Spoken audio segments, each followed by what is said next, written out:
हम नहीं मानते। हमारी बेटियों का मुस्तकबिल इनसे जुड़ा है, हमारे बच्चों का मुस्तकबिल जुड़ा है। मैं आपसे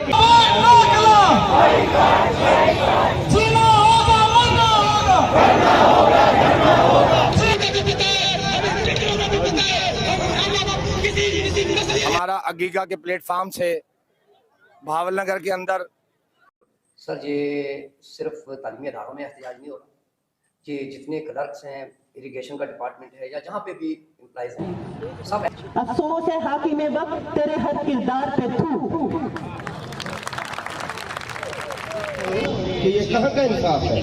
क्या ये बरात आपने दी है जो आप वापस ले रहे? ये सर आसान अल्फाज में जो व्यूअर्स हैं उनको ये बताएं कि ये जो टीचर्स का, ये जो प्रोटेस्ट कर रहे हैं जो लोग, इनका असल मसला क्या है?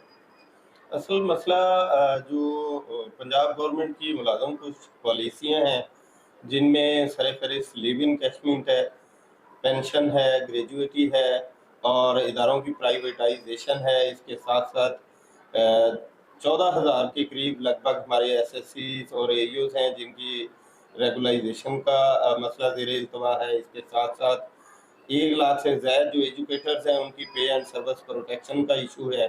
ये तमाम मसाइल हैं। तो बज़ाहिर तो फिर यही लगता है कि ये सारे के सारे इश्यूज टीचर्स के हैं, बाकी लोगों के इश्यूज नहीं है।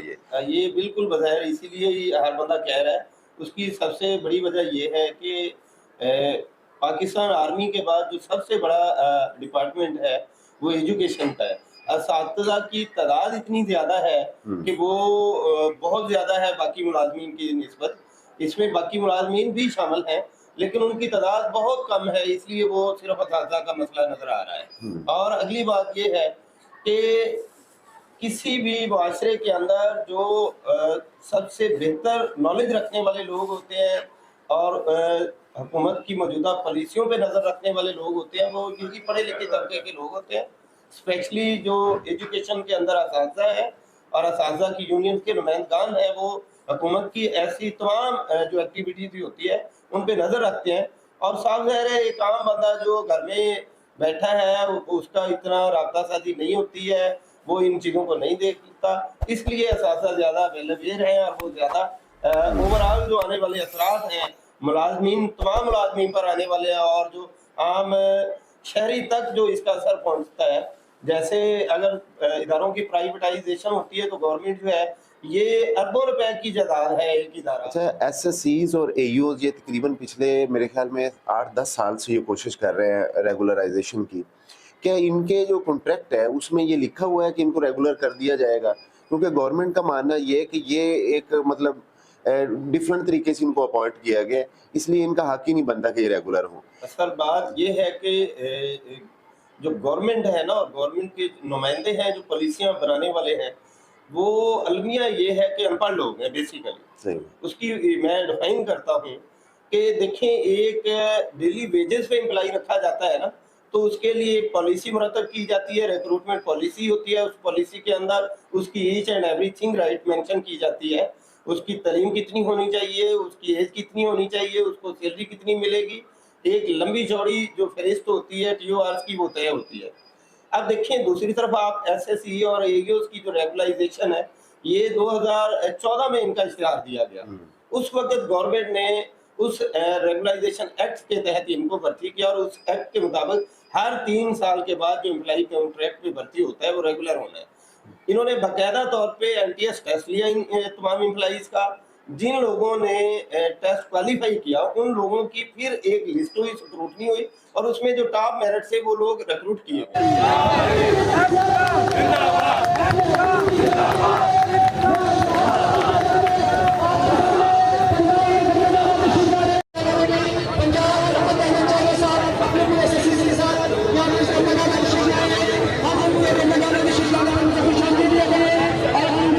बात 100% ठीक है। कुछ लोग तो ऐसे हैं जो कि 45 से 50 साल की उम्र तक पहुंच गए। अच्छा सर, टीचर्स के रवैये में काफ़ी सख्ती है। इससे पहले इतने लेवल पे टीचर्स या मतलब कॉलेज के टीचर्स, स्कूल के टीचर्स इकट्ठे नहीं हुए। बड़े डिस्ट्रिक्ट्स के अंदर बड़े बड़े प्रोटेस्ट हुए हैं, छोटे डिस्ट्रिक्ट्स के अंदर, तहसीलों के अंदर, कस्बों के अंदर, इवन के गाँव के अंदर भी प्रोटेस्ट हो रहे हैं।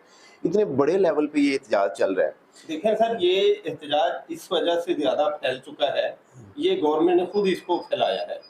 देखें, असातिज़ा वो कम्युनिटी है जो मैं समझता हूँ सबसे शरीफ लोग हैं। सही बात। कभी किसी असाइनमेंट से इन्होंने इनकार नहीं किया।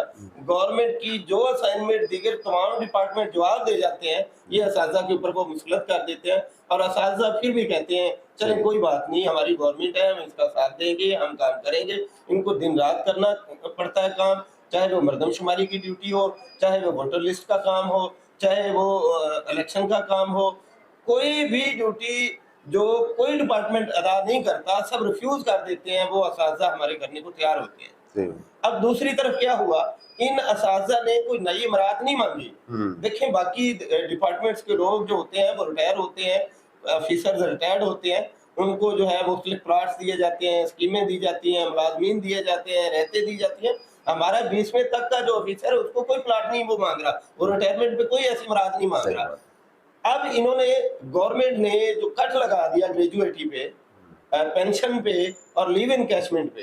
लीव इनकैशमेंट बेसिकली मुलाजम की जो छुट्टियां होती हैं साल में 12 होती हैं या ज्यादा, उसके जो इंतजामी होते हैं उनकी 24 या इससे भी ज्यादा होती है, वो जमा करते रहते हैं। वो इस नियत से करते हैं कि जब हम रिटायर्ड होंगे, रिटायरमेंट पे हम जाके कोई हज उम्रा कर लेंगे, कोई बेटी का जहेज बना लेंगे, कोई अपना घर तमीर कर लेंगे। अब गवर्नमेंट ने क्या किया है, वो पहले जो तयशुदा चीजें हैं, रूल रेगुलेशन है और लॉ के अंदर है वो चीजें कि जो आखिरी रिटायरमेंट के वक्त उसकी जो तनख्वाह होती है रनिंग बेसिक, उसके ऊपर दी जाती है। अब गवर्नमेंट ने उठाया और उसको बेसिक पे लाके खड़ा कर दिया।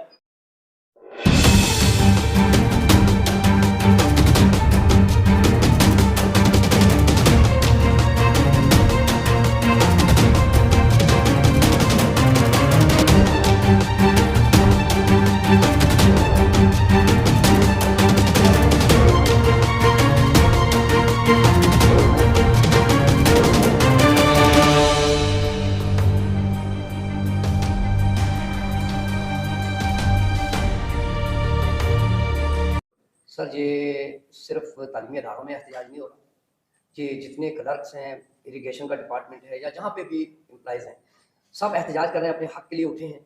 साफ ज़ाहिर है अब हुकूमत को ये सोचना होगा कि मतलब महज़ब मुआशरों में चंद लोग भी अगर एहतजाज करते हैं तो उनकी आवाज़ सुनी जाती है, लेकिन बदकिस्मती से पाकिस्तान में ऐसी सूरत हाल नहीं है। जब तक आप अपने एहतजाज को तवील ना करें, मतलब रोएं पीटें ना, मुसलसल जो है वो लॉ एंड ऑर्डर का मसला ना खड़ा करें, ऐसा जो है वो गवर्नमेंट को असर नहीं होता।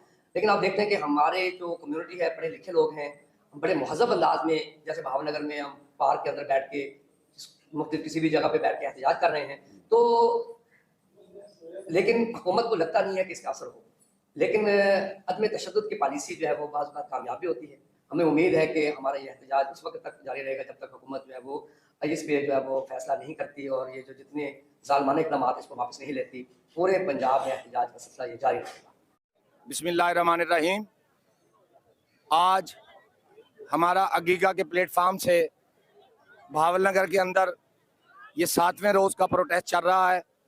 तो मैं आज के इस प्रोटेस्ट की वसातत से हुकूमत वक्त को ये मैसेज देना चाहता हूँ कि नविश्ता दीवार पढ़ लो और फौरी तौर पर लीव इनकैशमेंट, पेंशन की तरमीम और स्कूलों की प्राइवेटाइजेशन उसको फौरी तौर पर वापस लिया जाए। अदरवाइज फिर ये सैले रवां नहीं रुकेगा। ये काफिला चल पड़ा है और अब ये चलता ही रहेगा और उस वक्त तक नहीं रुकेगा जब तक आप हमारे मुतालबात तस्लीम नहीं कर लेते। बिस्मिल्लाहिर्रहमानिर्रहीम। तमाम टीचर्स को मेरा सलाम। आप लोगों के साथ हम खड़े हैं और आप लोगों की आवाज़ बनने के लिए मैं यहाँ आई हूँ और आपकी आवाज़ बनते हुए मैं कुछ शेर इन बेहिस्सों के नाम करना चाहूँगी। अफसोस है हाकिम वक्त तेरे हर किरदार पे थू, अफसोस है हाकिम वक्त तेरे हर किरदार पे थू, जिसके पल्लू से चमकते हो शहंशाह के बूट, ऐसी दरबार से बख्शी हुई दस्तार पे थू, जो फकत अपने ही लोगों का गला काटती हो, ऐसी तलवार माए साहिबे तलवार पे थू। सबके बच्चों से जहां से न मयसर हो खुशी, सबके बच्चों को जहां से मयसर न हो खुशी, ऐसी अशियाए जहां से भरे बाजार पे थू। शहर बदबख्त के इस दोगले किरदार पे थू।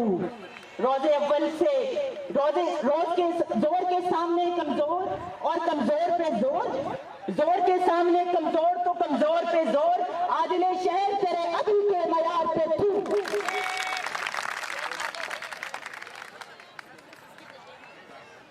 आप लोगों ने सिर्फ और सिर्फ एहतजाज किया, लेकिन आज पूरी कौम सरापा एहतजाज है इस नाइंसाफी पे। मैंने कभी भी ऐसा एहतजाज, जब इन्होंने पाकिस्तान टेलीकम्युनिकेशन को प्राइवेटाइज किया, नहीं देखा। जब इन्होंने रेलवे का बेड़ा गर्क किया, मैंने ऐसा एहतजाज नहीं देखा। जब इन्होंने PIA को प्राइवेटाइज किया, मैंने ऐसा एहतजाज नहीं देखा। लेकिन जब बात आएगी कि कौम के मामार को ये नजरअंदाज करेंगे, तो सारे लोग गलियों में से निकलेंगे, घरों में से निकलेंगे, सड़कों पे निकलेंगे, क्योंकि इस बात पे हम कंप्रोमाइज नहीं कर सकते कि हमारे उस्ताद, हमारे रूहानी बाप और हमारी ये माएँ जो सिर्फ और सिर्फ पैगंबराना शोभा है जिनका, जो पैगंबराना ड्यूटी लेके घर से निकलते हैं, उनको प्राइवेटाइज करें। आप उनके वजूद से कैसे इनकार करें?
बैठ जाओ।